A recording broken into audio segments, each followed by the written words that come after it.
But if someone says Homeboy from Outer Space, we need to ignore them.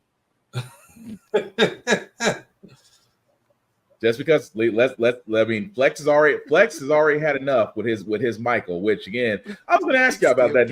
Now that we're up and running, how do we feel about the trailer for Michael? Oh, the new Michael, the new Michael, yeah. Oh, I'm on board, baby. Mm-hmm. I am on board, and it's a 2-parter, so yeah. And they about to clean up. It was funny because we were talking about this at Sonic Expo this weekend, and people was like, "So do you think they'll mention that at all?" And it's like, it's the fact that there's literally not a 0% chance that it could happen. It's like, do you know how many how much of a large just video game and neurodivergent fan base will be in there if they even talk about Michael's love for Sonic the Hedgehog and his secret music Thank you. escapades? Thank you. Right. Which interview hopefully coming out tomorrow with Devin, who is Sonic's newest or second black voice. We did talk a little bit about there's always been roots to the culture. That's what made the whole rollout for the Dreamcast cool. Dating all the way back to Michael, and then the shoes and the music. Yeah. We've always been here. It's just we haven't been able to show it much. But the fact that there's it's not impossible, especially since it's a 2-part film. And it's his nephew that's doing it, right? Mm-hmm. Yeah, his nephew is doing it. Yeah. Mm-hmm. The minute I see, because I knew that was his nephew. I remember seeing the behind the scenes shots and everything else. And when I say watching that teaser trailer and he opened his mouth, I was just like, well, we in, we up. We good. I'm just saying all choreography and song correlation will need to be done before going to movie theaters. You will be called out. You will be called out if you say it wrong. I'm like, okay, his nephew. Check mark. I'm like, then you seen the still shots and you seen some of the costumes, and I'm like, check mark. And then you heard the voice, and I'm like, check mark. Oh yeah, the iconic shot of him sitting there saying nothing for 10 minutes and ticking off whatever network execs. I don't know if it was Super Bowl. I don't know if it was Super Bowl or some concert where he stood there for 10 minutes and did nothing but stand there. I can't remember exactly where it was at, but I wonder if they're gonna. Super Bowl. Oh, thank you. It was the first one that he. They did after Living Color. Okay, yeah. Where he held on to the queue for like 3 minutes just to build the hype, and I'm just like, I wonder if they will go through that, and I wonder if they will have his if they'll go over the "We Are the World" recording, because every clip I see, Mike just looks disgusted at everybody. Oh, he stared daggers at old boy that got the note wrong. Look at that Huey Lewis. Listen. He was like, he gave him a look like, you're not. What are you doing? I know y'all know. Yeah, I'm glad. You see me. You see. I want them to touch on. You see Stevie. What are you doing? I want them to touch on how allegedly Prince tried to run over Michael. Oh. Well, they never could sing on the same bad song because Prince said, "You are not gonna tell me your butt is mine." Right. Prince looked at him and said, "Whose ass you talking about?" But in reality, they both highly respected each other. That would also be. That's another one I'm looking. I'm curious because I feel like that'll be a surprise. Who gets casted as a young Prince in this era? I feel like we'll find out when the movie comes out. But I want to see that dynamic displayed and to see that play out. There's like old footage where they were both at I can't remember what the concert was, but they were both there. It was no beef whatsoever, and they were like everybody. I think Eddie Murphy was there, Mike, Prince, and it was like everybody that knew everybody was at this thing at this set, and Mike had got up there, did his piece, and I think he was like hanging on to a lamp post or a pole or something. And then he got out and he did his thing, and Prince got up there and did the same thing, and the pole broke. And I guess he felt some kind of way. And people were just like, "That's where the beef started." And I'm like, I don't think that's how that works, but okay. That's called bad infrastructure. That's what that's right.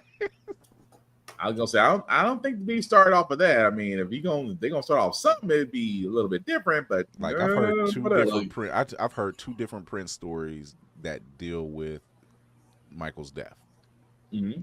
One is I can't remember who told the first one, but they were saying like when Prince found out, he stayed up all night and was talking about how great of an artist he was, how much he respected him, the whole nine. Mm-hmm. And they stayed up till the sun came up talking about it. He's like 3-4 hours talking about this man. And then the other story is by Yazin Bey. He was on Drink Champs. Mm-hmm. And it was him and Dave Chappelle and Talib Kweli, and they were talking. Yazin Bey was talking about when he was out doing his tour and he had finished at like 3 or like 2 in the morning. He was tired. He got to his hotel, and he said it kept being a DJ there saying, "Oh, I know Prince. I'm Prince's DJ. And he got there, and he was just like, yeah, whatever, man. And then he got to the hotel. He gives a call from his tour manager at the time and says, "Hey, do you want to meet Prince?" He says, "Look, I am so tired. If this don't happen in the next 5 to 10 minutes, I'm going comatose." He said 5 minutes later, tour manager calls. He said, "Are you ready?" And he's like, "All right, man, let's see what you're doing." He said he goes downstairs, and he says he goes to the lobby. He said the most polished, black, glossy Ford Focus with white leather seats and a man standing in front with his hands folded.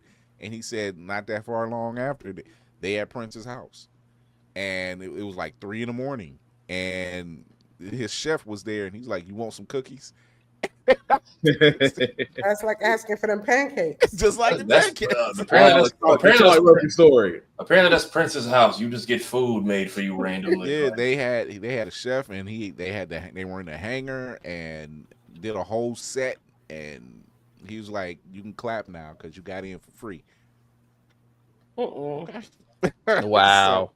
And then it's funny just hearing how many people confirmed that story. Like even hearing like Prince's reaction to I think it was like just before he passed. It was Charlie and I think Donnell after the show had like aired, and he said they were at some show and Prince was like going around the club playing his guitar. He gets to them and just stops and just like looks at him and then just goes right back to playing. like yeah, niggas, I saw that shit, and then just went right back. But honestly, I like the same way they kind of did like Pac and Big in those movies. I'm hoping we get kind of a Michael Prince somewhat dynamic, especially if it shows not an Anthony Mackie. I'm Tupac, nigga. Apparently Pac's family gave him that because of a play he did. So he was alley-ooped into there by the family. But if it's something that shows that they like respected each other, and everyone is already talking about showing out for this more than we did Wakanda 2 times. So prepare to see just a sea of Thriller jackets lined up outside the AMC. Man, you finna see more Thriller jackets, high water pants, black loafers, and white socks. All the fake Michael Fitz are getting stitched together on Shein right now. Shein and AliExpress. You're gonna see more rhinestone gloves and a rainbow parade at this point. Yo, them shit's gonna come off when that popcorn comes down. I'm telling you. If y'all could please get back all those belongings that went back to the white people who kept buying them. Wow. Starting with the Kardashians. Why did y'all give away to sell that man's jacket? Man, is it bad? Is it bad that someone orders Pepsi and get dagger stared at him? I was gonna say I'm curious if they like how that's gonna get handled too. Like I know we love Michael. My theater sells Coke products, so I want to see this movie tackle all the stories that we've heard about, like Michael paying the gangsters for the shooting location. Michael getting both the Crips and the Bloods. I'm like, damn. Mike being cool with gangsters. Mike basically paying off the gangsters for that they don't care about us. I mean, that's protection money. But we've heard so many stories. You can't fuck with Mike. We've heard these stories. I would like to see them portrayed on camera. Like I would like to see an interpretation of like this being a reenactment while everybody tries not to break in the song. Because let's be honest, they're gonna fail for Wicked twice. Ain't nobody finna sit quiet through a Michael Jackson movie. That part. Although shout out to Cynthia Evero from Wicked, because girl, if you are not Dora Milaje. Hey, look, I know that situation played in slow motion. I know she could feel like the nerves in her right hand, like I'm about to, and then her left brain was like, but paychecks and lawsuits, so we just go. Yeah, the hair's close to clocking. Boy. The way she sidestepped, it was about to throw a right.